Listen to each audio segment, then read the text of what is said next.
Back pain prevention అంటే fundamental back pain మనకి younger పాపులేషన్లో యంగర్ జనరేషన్స్లో బ్యాక్ పెయిన్ రావటం బహుశా అందరికీ తెలిసి ఉండొచ్చు.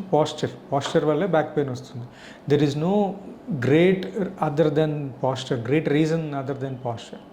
పాస్చర్ని మెయింటైన్ చేసుకోవటం, పాస్చర్ని కంట్రోల్డ్గా మనం ఉంచుకోవటం వల్లనే బ్యాక్ పెయిన్ ప్రివెంట్ చేయగలం తప్ప ఎస్ అఫ్కోర్స్ ఎక్సర్సైజెస్ చేయటం రెగ్యులర్గా, ఈ exercise coupled with posture correction, posture maintenance వల్లే మేజర్ పార్ట్ ఆఫ్ ప్రివెన్షన్ మనం చూడొచ్చు లోవర్ బ్యాక్ పెయిన్లో.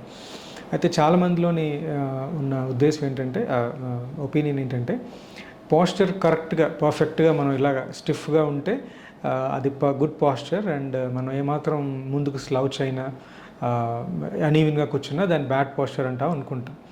బట్ అది డెఫినెట్గా రాంగ్ ఒపీనియన్. రైట్ థింగ్ ఏంటంటే